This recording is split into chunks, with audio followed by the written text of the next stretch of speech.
Muy buenos días, mi nombre es Cintia Ciarresi y les doy la bienvenida al taller de la Chacra Vimpa titulado Grupos de Madurez de Soja, más corto que lo corto. A lo largo de las presentaciones que estamos a punto de ver, ustedes podrán ir enviando preguntas en la sección que ven a la derecha de sus pantallas y al finalizar la presentación les pasaré alguna de ellas a los oradores en base a la cantidad recibida y al tiempo que dispongamos. Intentamos poder realizar todas y les recordamos hacerlas en el transcurso de la presentación. No olviden pasar por el espacio de Apresid, dentro del hall comercial, donde se encontrarán entrevistas en vivo con especialistas, información de los programas de la institución y contenido exclusivo para los asistentes. Además, podrán contar con un detalle sobre lo que estamos haciendo en cada chacra dentro de la web de Apresid. Sistema Chacras es un programa de Apresid creado para el desarrollo de tecnologías sustentables de triple impacto en los diferentes ambientes y sistemas de producción. Constituye una plataforma para la generación y transferencia del conocimiento y para la formación de recursos humanos a través de sus dos espacios, chacras y redes temáticas. Acciona a través del aprender produciendo sobre escenarios reales y planteos de soluciones crecientes y del protagonismo en red, integrando la experiencia del productor con el conocimiento científico, la visión empresarial y el apoyo institucional. La estructura de la chacra consiste en un grupo de productores, un gerente técnico y una mesa de expertos, los cuales en el día de hoy nos acompañan, están acompañados por la coordinación de Apresid. En esta charla nos van a estar acompañando el gerente técnico de la Chacra Vimpa, Magalí Gutiérrez. Magalí es ingeniera agrónoma recibida de la Universidad Nacional del Sur. Además es productora agropecuaria en el sudeste bonaerense. Por otro lado nos acompaña Mariano Donofrio, experto en la temática que se va a abordar en esta presentación. Mariano es técnico superior de producción agropecuaria que obtuvo en el Centro Universitario Regional Zona Atlántica de la Universidad Nacional de Comahue y jefe del Grupo de Trabajo de Cultivos Extensivos de la Estación Experimental del INTA Valle Inferior de Río Negro, convenio provincia Río Negro-INTA. Ahora sí los dejo para que les cuenten un poco más sobre lo que estamos haciendo en esta charla. Bienvenidos, les doy la bienvenida. Me llamo Magalí Gutiérrez, trabajando como técnica de desarrollo en la región norpatagónica. Bueno, hoy les vamos a contar un poco acerca de nuestras experiencias con soja en la zona. En primer lugar, les detallo dónde estamos trabajando. Nos encontramos en la latitud 40, a orillas del Río Negro, una región que se está constituyendo como una nueva frontera productiva, en donde en los últimos años se han dado distintos proyectos de desarrollo, ¿no?, con una visión de escala, ¿no?, para producción tanto agrícola como ganadera. ¿Por qué nos encontramos en Norpatagonia? ¿Por qué estamos trabajando allí? ¿Por qué está generando interés para estos nuevos proyectos de desarrollo? Contamos con elevados niveles de radiación, superiores a otras regiones del país, enmarcados en temperaturas adecuadas para la realización de cultivos, con un periodo libre de heladas entre el 23 de octubre y el 9 de abril, con un 10% de riesgo. ¿Sí? Ahí pueden observar en comparación con lo que es la zona de Pergamino, zona núcleo de Buenos Aires, para que puedan comprender un poco lo que les estoy comentando. Bien, y a su vez, ¿por qué Norpatagonia? Porque contamos con el caudal de agua del Río Negro, que nos entrega aproximadamente 800 metros cúbicos por segundo con agua de primera calidad, ¿sí? Bien. Bueno, ¿cómo arrancamos en esta región? Los proyectos de desarrollo en los inicios se encontraron con suelos que eran bastante complicados de manejar, que presentaban una heterogeneidad espacial de suelo muy marcada, en donde era común ver variaciones texturales en distancias relativamente cortas. Y porque básicamente son suelos aluvionales que se generaron a orillas de un río, en donde el río depositó lo que quiso y como quiso durante miles de años. Y a su vez estos suelos presentaban deficiencias de fertilidad física y química, lo cual desde los principios indicó que los suelos requerirían desarrollo para transformarse en productivos. Cuando comienza el proceso formador de suelo, pensamos que luego del desmonte, instalando un cultivo otoño-invernal, Y posteriormente, de la mano del maíz, íbamos a generar el desarrollo del suelo, a través de maíz, maíz, maíz consecutivo. ¿Qué nos sucedió? Solo haciendo gramíneas como maíz, los residuos se acumulaban excesivamente, es decir, y no se degradaban con suficiente rapidez, generando dificultades de siembra, efecto frío e inmovilización del nitrógeno que aplicábamos al cultivo, ¿no? Básicamente, ¿por qué? Porque estamos en una región con temperaturas medias bajas y con bajos contenidos de materia orgánica del suelo. Por lo tanto, los residuos no se degradaban con suficiente rapidez. Y aprendimos que, de manera vital, necesitábamos a las leguminosas desde el inicio. Necesitábamos cultivos con una relación carbono-nitrógeno baja para permitir la degradación e incorporación de residuos con una relación carbono-nitrógeno alta, ¿no? Y para que puedan aportar nitrógeno a los sistemas de producción, que es un nutriente crucial para nosotros. ¿Y por qué dentro de las leguminosas la soja fue una alternativa estratégica? Porque se posicionaba como una leguminosa de renta que permitiría retornos a la inversión. El INTA, a través de experiencias locales, estaba reportando potenciales de rendimiento superiores a los 5.000 kilos para la leguminosa, por lo tanto fue la leguminosa elegida para la rotación. Un poco orientándonos en los inicios del cultivo con las fajas latitudinales de variedades de soja según grupo de madurez, observamos que deberíamos orientarnos a elegir grupos 3 cortos / 2 largos para la región en donde estábamos trabajando. Más allá de eso, la única soja del mercado con la que contábamos era la soja grupo de madurez 3 corto, en donde hoy en día el productor está estabilizando un rendimiento aproximado de 4 toneladas por hectárea. ¿Qué problemática ubicamos con la soja grupo de madurez 3 corto? Es que se torna una genética no adecuada porque ubica el periodo crítico en momentos de menor radiación y temperatura, en donde muchas veces empezamos a interactuar con temperaturas inferiores a 20 grados que hacen que caiga la tasa de desarrollo del cultivo y que muchas veces interactuemos con heladas que pueden interrumpir el ciclo del cultivo. Y nos preguntamos qué pasaría si trabajamos con sojas de grupo de madurez inferior a 3 y posicionamos de una mejor manera el periodo crítico, ¿no? Nos preguntamos cuál es el verdadero potencial para la soja.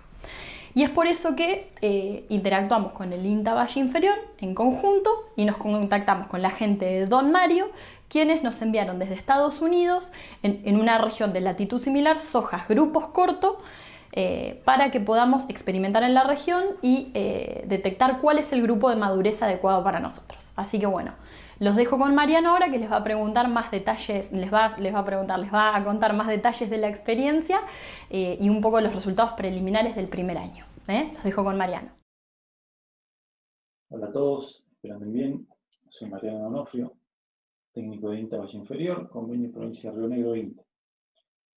La idea de esta charla es poder mostrarles los datos obtenidos de un primer año de ensayo en el cultivo de soja con grupos de madurez corto que no están disponibles comercialmente en el mercado. Este ensayo surge a partir de una necesidad específica del productor de la chacra, poder contar con información de materiales de soja más cortos que en un primer momento pensamos pueden ser más óptimos para la zona. Vamos a comenzar la presentación hablando de nuestra zona, ¿sí? La zona donde estamos realizando este trabajo. En esta diapositiva pueden ver la estación experimental Valle Inferior, donde se lleva adelante el ensayo. ¿Sí? Una imagen del valle. El valle inferior de Río Negro, donde está la estación experimental emplazada. El valle inferior de Río Negro es un desarrollo de riego principalmente superficial. El agua llega a las chacras a partir de canales, como se puede ver en esta imagen de aquí debajo. ¿Sí? Esa línea azul es el canal principal que trae el agua desde la boca toma hacia las parcelas. ¿Sí? Y cuenta con una estructura de parcelas que van desde las 30 hectáreas hasta las 120, dependiendo de distintas calidades de suelo. Pero dentro de cada parcela, los lotes no superan las 5 hectáreas más o menos.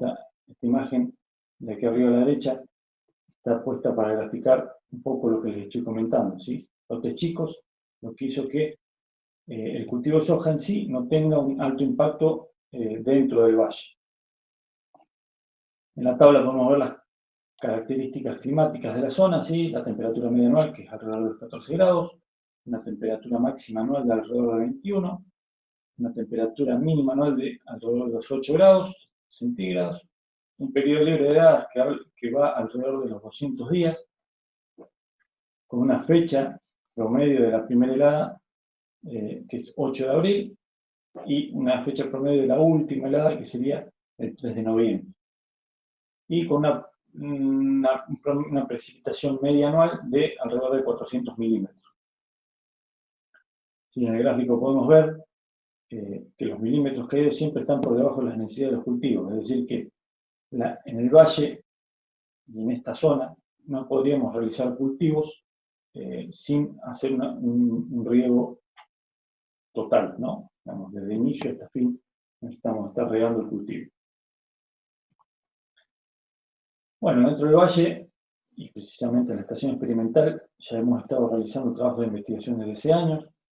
La línea comenzó alrededor de 2002-2003, cuando el boom de la soja estaba en su apogeo.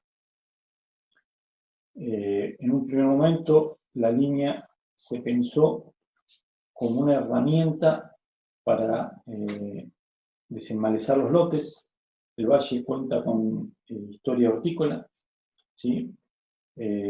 Muchas de sus producciones son hortícolas. Lo que hace es que a lo largo de los años los lotes sufran una infestación de malezas alta que perjudica los cultivos sucesivos. En aquel momento, cuando se comenzó con soja, la única herramienta o el único cultivo con resistencia herbicida era la soja, así que nos pareció una idea interesante para comenzar a trabajar para recuperar lotes para horticultura.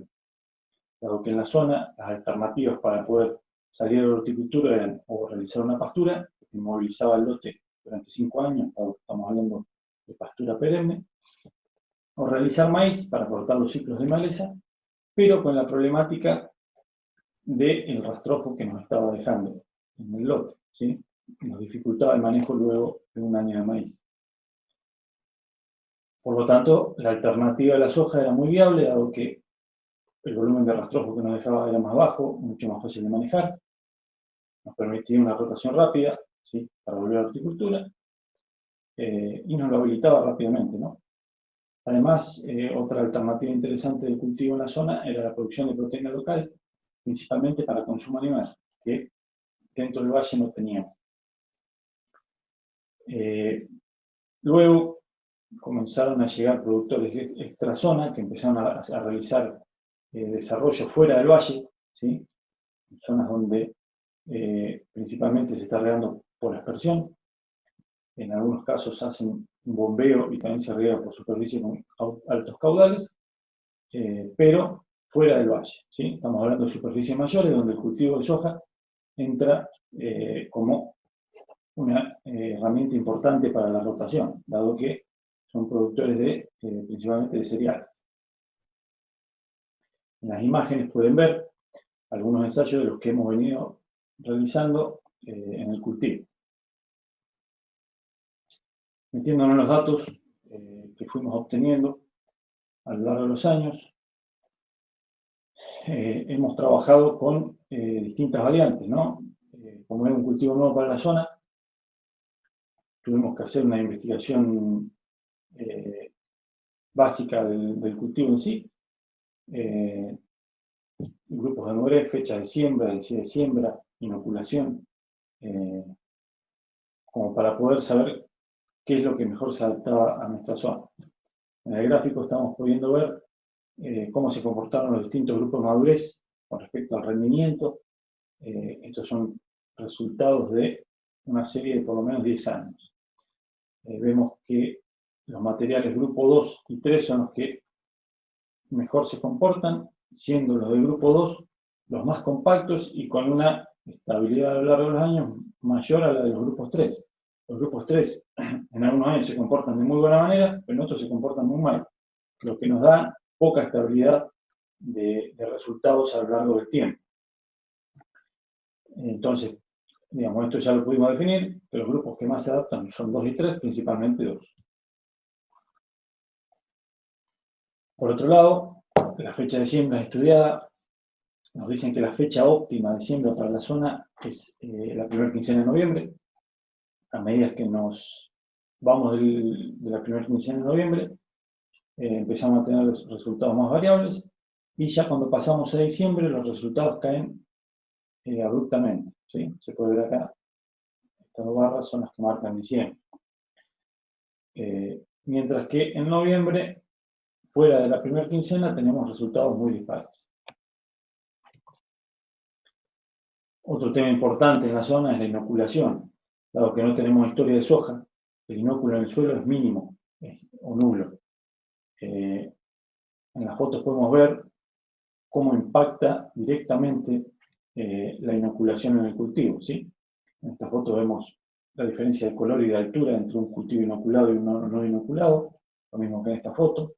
Y los resultados de los ensayos nos muestran que no es solamente una cuestión visual, sino que realmente tenemos diferencias, y son diferencias significativas con respecto a la inoculación. Nosotros estamos recomendando que las inoculaciones sean dobles para asegurar que sobre la semilla haya una concentración de inóculo importante que favorezca la nodulación. En cuanto a la vinculación de INTA y APRESID, la Estación Experimental Valle Inferior viene trabajando ya hace mucho tiempo con la chacra, desde sus inicios, trabajando de una manera articulada. Venimos aportando hacia las distintas temáticas y problemas que van surgiendo en el manejo con los productores. En este caso, como bien les comentaba hoy, este ensayo surge a partir de una necesidad de la chacra de contar con información de estos materiales, ¿sí? Ver qué ocurre si nosotros podemos ubicar el periodo crítico, el periodo de llenado de verano, en este caso, en una etapa donde las condiciones climáticas son mejores. Por eso este año nos pusimos en contacto con la empresa Don Mario, que nos brindó materiales no comerciales, son materiales que tampoco son modificados genéticamente, son materiales convencionales. En este caso nos dieron 10 materiales de grupos que van del 0,3, o sea, los grupos 0, tenemos uno 0,3, uno 0,5, tenemos 3 materiales 1,6, un material 1,8, un material 1,9, 2, en grupos 2 tenemos 3 materiales, y después el testigo por último, que es el material número 11 en el ensayo, que es la 3312, de Don Mario también, que es la que se utiliza normalmente a nivel de productor. Yendo a lo que es el cultivo en sí, el ensayo en sí, tenemos una fecha de siembra que fue el 15 de noviembre, ¿sí? Dentro de la fecha óptima. Una emergencia que se dio 20 de noviembre, que son 5 días después de la siembra, muy buena emergencia, como podemos ver en esta imagen.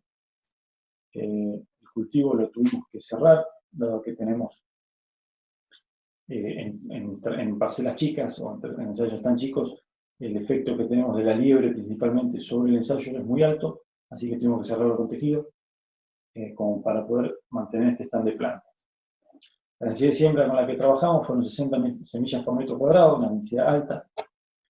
Esta densidad la calculamos en base a una primera experiencia que hemos tenido con grupos 0 acá en la experimental, que nos mostraron que los cultivos con esos grupos de madurez se desarrollaban muy poco.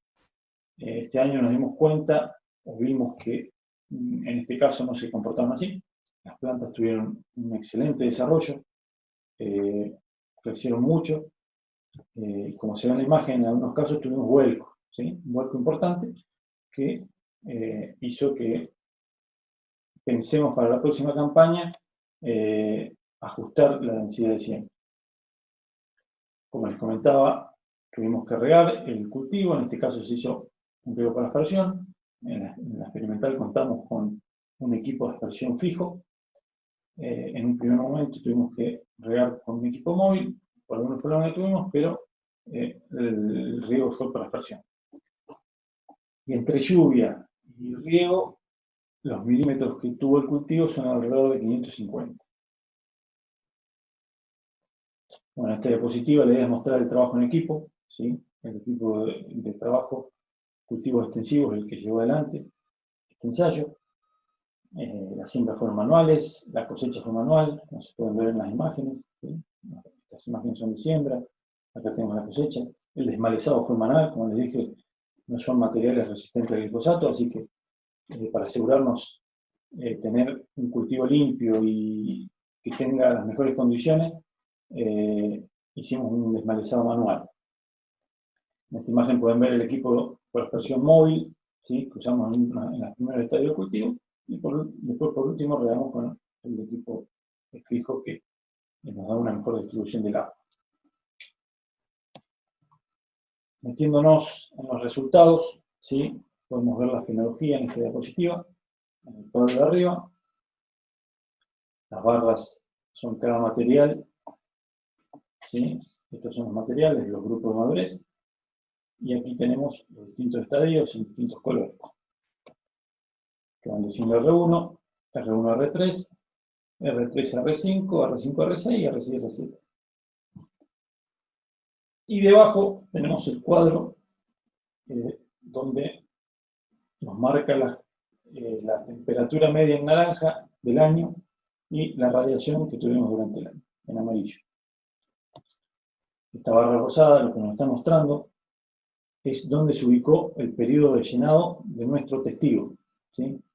Pueden ver claramente, si nos vamos hacia la radiación y la temperatura media, estamos viendo que este periodo se da en una etapa donde las condiciones climáticas ya empiezan a decaer.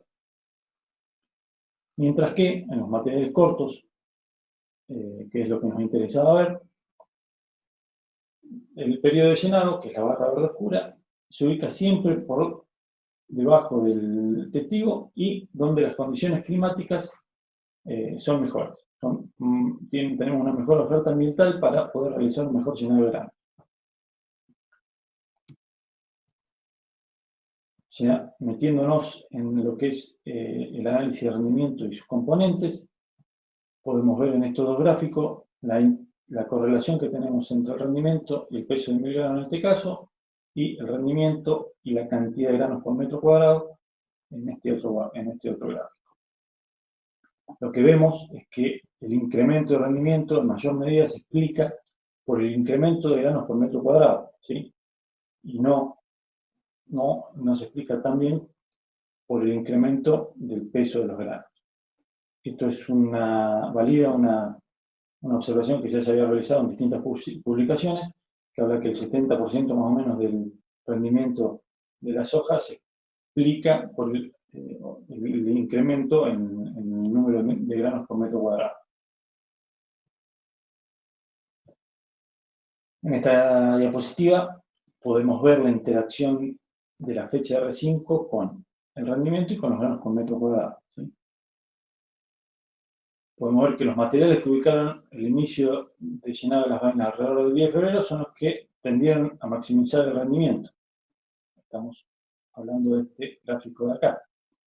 Y el que menor rendimiento tuvo es el testigo en este caso, ¿sí? Este punto aislado aquí es el testigo, que nos da un menor rendimiento y es una diferencia significativa, ¿sí? En todos los otros casos tuvimos un rendimiento mayor, y estas diferencias son significativas.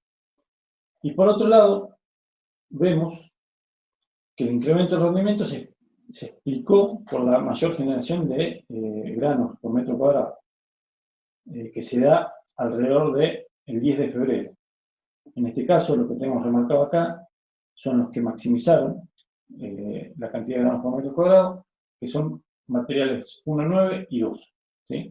Es decir, esto me está diciendo que lo que más se adaptaría a nuestra zona son los materiales 1, 9, 2, 1, 8, ¿sí? O sea que no tendríamos que acortar tanto del grupo de madurez como por ahí se había pensado en algún momento, que podríamos trabajar con grupos más cortos todavía, ¿sí? De 1 o menor de 1.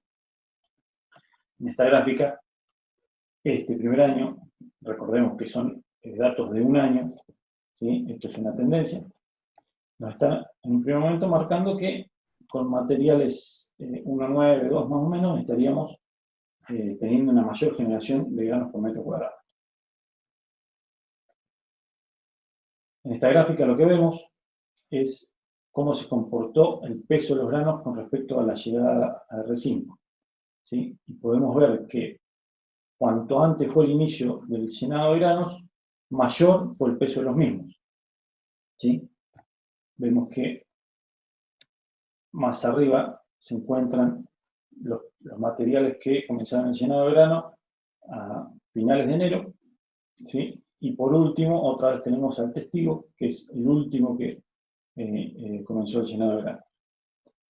Por lo tanto, esto nos indica que tenemos una mejor relación fuente y destino, ¿sí?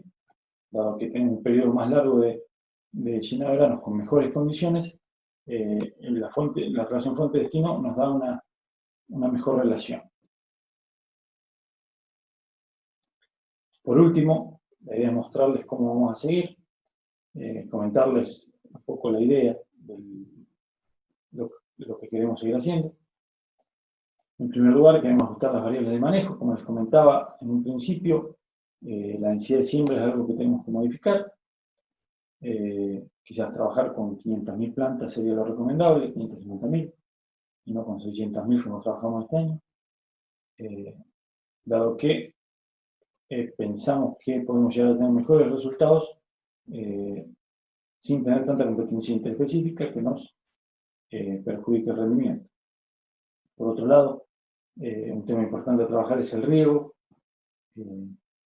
dado que el riego que se aplica en la chacra son riegos por aspersión, donde el milímetro aplicado es caro, o sea que el milímetro que apliquemos además es milímetro perdido, y que afecta en gran medida el resultado económico final. Por otro lado, queremos continuar con el ensayo para poder validar los datos y poder tener certeza sobre los resultados obtenidos. Y la idea es comenzar a probar también estos materiales a una escala de productor para ver cómo se comportan, ¿no? Nosotros trabajamos en microparcelas, la idea es ver que a nivel de productor estos resultados puedan ser validados también.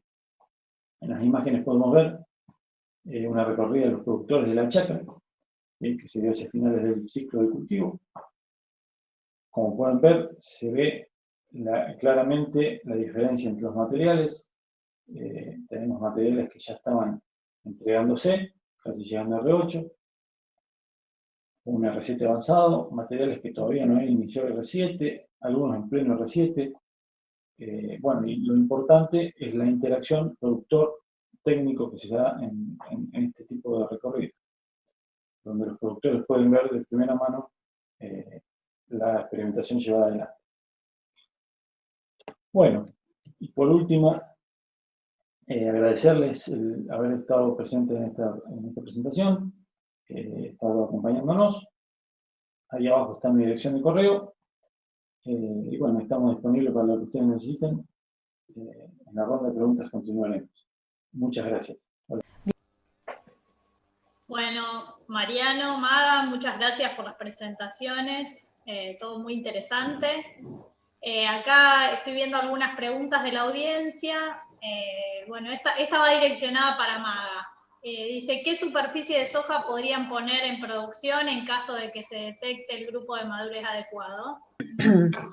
Bueno, respecto a eso, potencialmente el valle, todo lo que abarca valle inferior, valle medio, e incluso algunas partes ya más hacia Alto Valle. Un estudio, lo que fue FAO-PROSAP, indica que hay más de 400.000 hectáreas potencialmente regables en esa zona.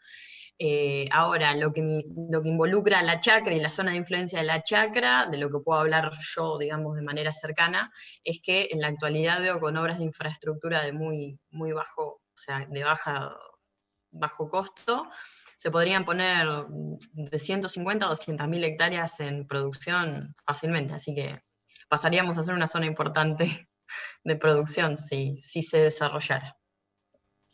Y ahí hay una pregunta más relacionada, bueno, un poco con lo que venís diciendo, de cómo realizar el manejo del riego, cómo deciden volver a regar, ¿alguna diferencia entre soja y maíz? Sí, sí, a ver, la soja tiene menores requerimientos hídricos que el maíz. Para un maíz estamos observando que requiere consumir, ¿no? Respecto a consumo hídrico, aproximadamente 850 a 900 milímetros, cuando una soja requiere depende, ¿no? La zona de valle inferior un poco menos, hacia valle medio un poco más, pero estamos hablando de entre 600 650 milímetros aproximadamente. Está perfecto.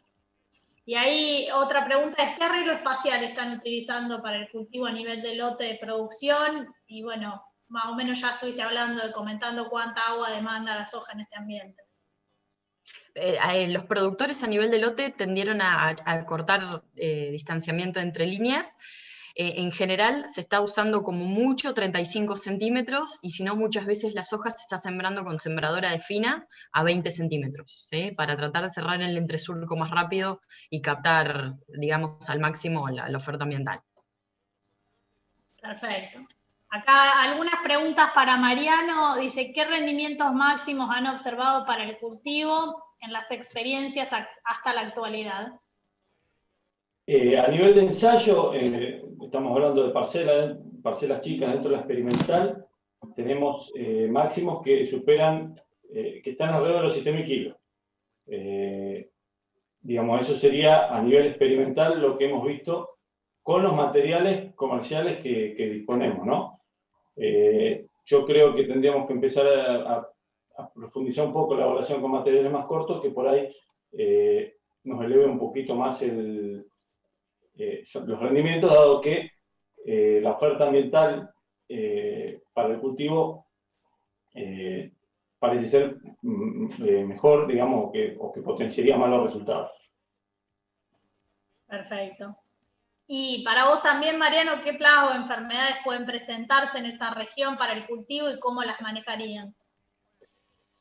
En lo que es plagas, hay algo de foliadora, que por ahí es lo más grave que hemos visto, oruga de foliadora, que digamos con controles químicos convencionales no hemos tenido problema. También en lo que sería isocas tenemos algo por ahí de ataques en los primeros estadios, en emergencia principalmente, pero también utilizando buenos insecticidas que con un efecto prolongado que nos mantengan el cultivo o la plántula hasta que se arraigue de una mejor manera, no tendríamos problema. En cuanto a lo que es enfermedades, hemos visto algunas enfermedades, pero no que afecten en gran medida al cultivo. De hecho, las aplicaciones que se hacen de fungicidas generalmente son preventivas pero sin mayores problemas, digamos. La cuestión ambiental hace que el tipo de ambiente que tenemos, ¿no? Que por ahí es un ambiente con menos medio ambiente, en verano, hace que no tengamos una proliferación mayor de lo que serían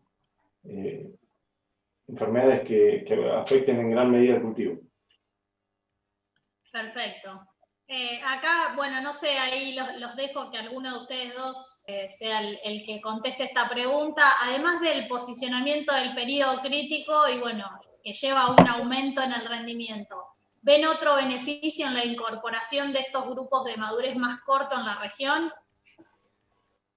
¿Querés contestar, Mariano?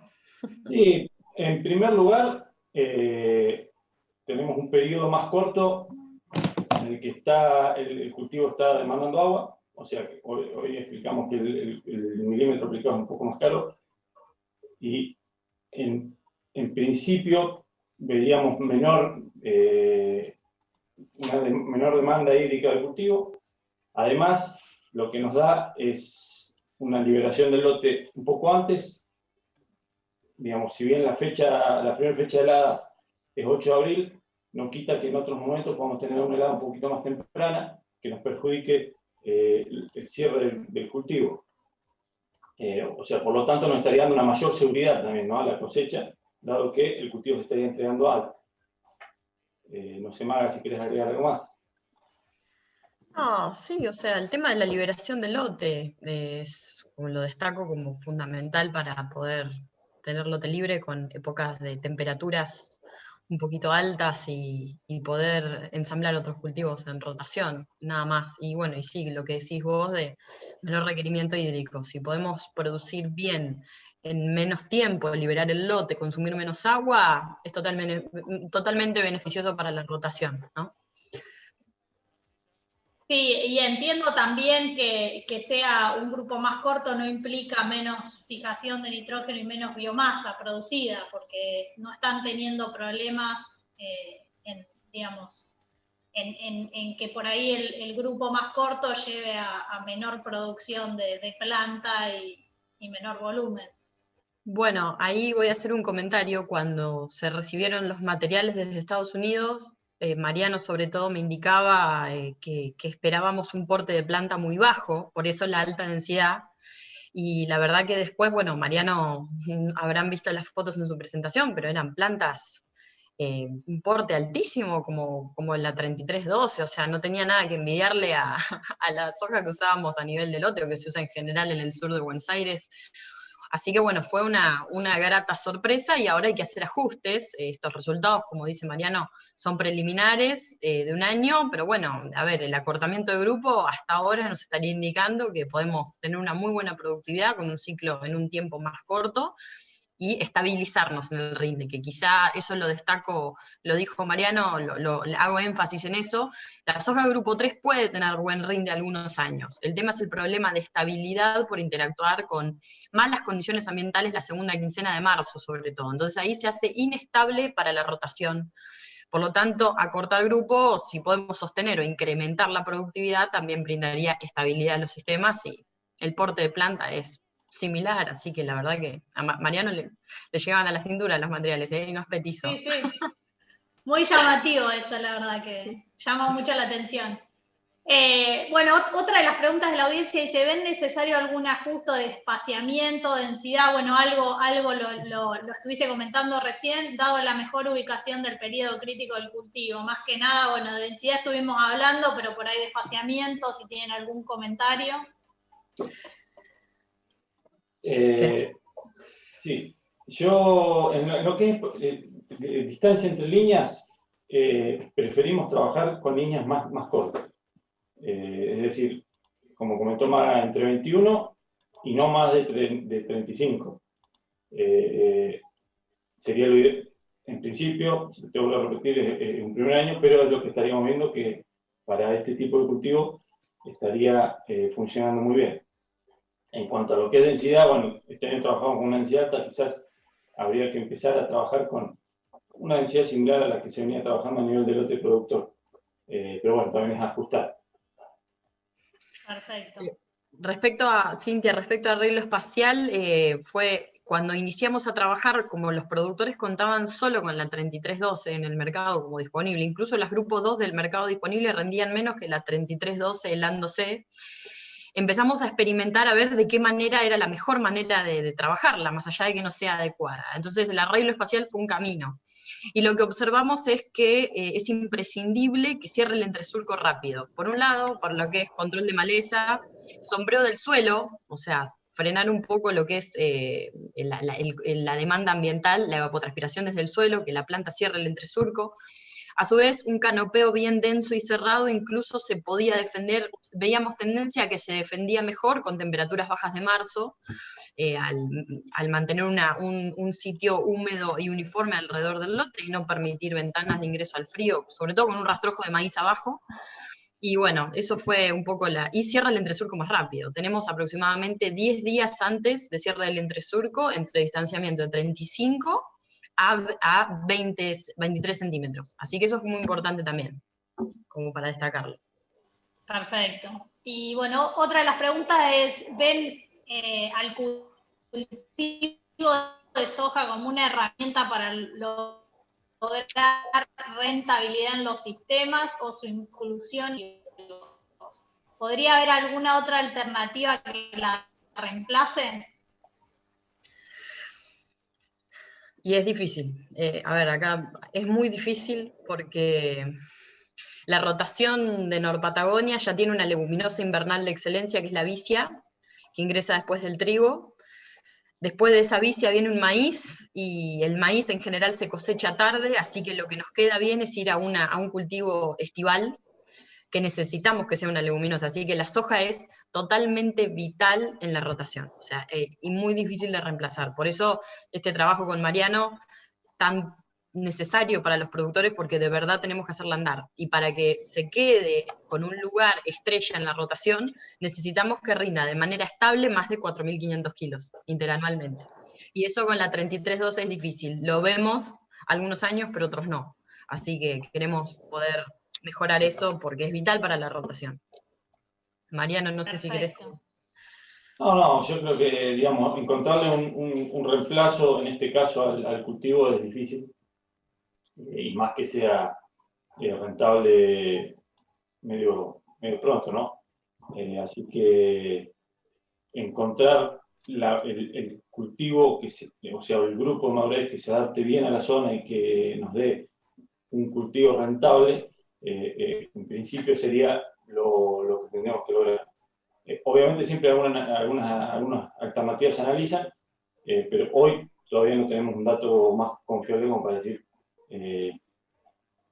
podemos cambiar. Ahí, porque a lo mejor algunos se sumaron al intercambio, se sumaron un poco más tarde. Recuerden con qué espaciamiento trabajaron de surco. Sí, el ensayo fue líneas a 20 centímetros y la densidad total de plantas fue de 500.000 plantas por hectárea. Perfecto. Bueno, otra de las preguntas acá es, ¿ven mejor el comportamiento a frío de los grupos de madurez 0 respecto a los 3? El tema es que no tuvimos, o sea, al cerrar mucho antes que el 3, no tuvimos de los grupos cortos algún material que trabajara con frío. Todos estuvieron o se desarrollaron durante un periodo donde la temperatura siempre estuvo, nunca bajó de 20, nunca bajó de 20 grados, siempre estuvo por encima de los 20 grados, por lo tanto no sabríamos decir cómo se comportarían frente a algún posible día con frío. Perfecto. Otra de las preguntas es a nivel de sistema, ¿cómo están manejando las rotaciones para evitar excesos de rastrojo pensando en daños por heladas tardías? Bueno, el exceso de rastrojo es un problema, siempre es un problema. No, los rastrojos no se degradan con suficiente rapidez, y a nivel de rotación lo que se está pensando es, en primer lugar, fue una rotación al 50% con leguminosas, ¿no? Con, digamos, alternancia anual, o sea, va al 50% y luego de una gramínea viene una leguminosa. Eso mejoró muchísimo la rotación. Pero por otro lado tenemos un problema todavía con el volumen de rastrojo de maíz, que el maíz está estabilizando un rendimiento alto, rendimientos de lote de 14, 15.000 kilos, y no genera un problema. Así que lo que se está haciendo por ahora, se están evaluando muchísimas alternativas, pero en general se está haciendo una quita parcial de cobertura de ese maíz, ya sea por rollo o con aprovechamiento ganadero, o de distintas maneras, pero estamos tratando de disminuir ese volumen para implantar la soja bien y que tanto en el inicio como sobre el final de ese cultivo de soja no tenga problemas. Por eso también es muy importante acortar el ciclo de soja para que no quedemos expuestos con una soja delicada en la segunda quincena de marzo. Pero a nivel rotación sería eso, y en el maíz se está haciendo una intervención de quita parcial porque es bastante complicada la situación respecto a eso. Perfecto. Acá otra de las preguntas es, ¿el riego los están usando con sistemas de protección a nivel extensivo? ¿Cómo se hace en frutales? ¿Cómo? No, digamos... Sí. No, dale, Mariano, sí. No, que digamos, el riego son equipos, los productores de la chacra son equipos de pivot central. Ahí está la y es un riego total, no se hace riego de protección, digamos, porque el cultivo en sí necesita que lo reguemos continuamente. Perfecto. Y otra de las preguntas es, ¿han visto problemas de bicho bolita o babosa en la zona? Sí, sí, hay problema, sobre todo bajo el rastrojo de maíz. Es un problema. En general, cuando queda mucho rastrojo de maíz, los productores están usando Clartec. Se bolea el cebo y se lo controla muy bien, pero bueno, hay que estar muy atento y no dejarlo pasar cuando vamos a sembrar soja sobre mucho rastrojo de maíz, porque las pérdidas son importantes. Cuando hay quita con ganadería, que se aprovecha algo de esa cobertura con ganadería y no hay tanta cobertura, el problema no es tan grave. No sé, Mariano, vos si querés. Sí, en el valle, como digamos, no hay acumulación tan grande de rastrojos, no tenemos problema. Dado que tampoco es una secuencia tan continua. Pero, como comenta Magalí, fuera del valle, en los productores que utilizan más el cultivo, es un problema y hay que tenerlo en cuenta. Perfecto. Bueno, y una última pregunta acá que llegó es, más allá de los cambios de la fecha de inicio de R5 de los diferentes grupos de madurez, ¿vieron diferencias entre genotipos en la duración total del periodo R5 R7? Sí, hay diferencias. Hay diferencias y notables. No solo con el testigo, sino también dentro de los mismos materiales. Trabajamos con un abanico amplio, ¿no? Trabajamos desde 0 hasta 192. Así que tenemos diferencias que son, en este primer año, volvimos a repetir, son notables. Perfecto. Bueno, y esa diferencia, vuelvo a preguntar a la audiencia, esa duración diferente, ¿se relacionó con el rendimiento? Sí, Dale, dale. Mariano. No, en No, principio no tuvimos esa diferencia, porque digamos, los mayores rendimientos fueron los grupos 2, que por ahí tenían mucha diferencia con los anteriores. Pero en principio no. No sé más qué querías comentar. no, que, a ver, la correlación con el rendimiento y con el número de granos se dio al analizar los datos y relacionarlos a la ubicación del R5, o sea, fue el inicio de R5, lo más pesado. Después, los estadios fenológicos de R6 y R7 no condicionan, o sea, no mostraron correlación con los rendimientos. Pero bueno, hay diferencias entre ciclos. Y hay que aclarar también que lo que nos mandaron tiene que tener, por eso acá Mariano les habló de ubicación del R5, o sea, hay muchos grupos 2 que se comportaron distintos entre grupos 2. O sea, hay que hacer una adaptación también de esos materiales acá, así que hay mucha variación, hay que seguir trabajándolo y evaluándolo. Perfecto. Bueno, chicos, la verdad que muchas gracias, muy buena la charla de ambos, así que bueno, a seguir trabajando. Bueno, muchas gracias a todos. Muchas gracias por el Gracias, tiempo hasta y luego. hasta luego. Chao.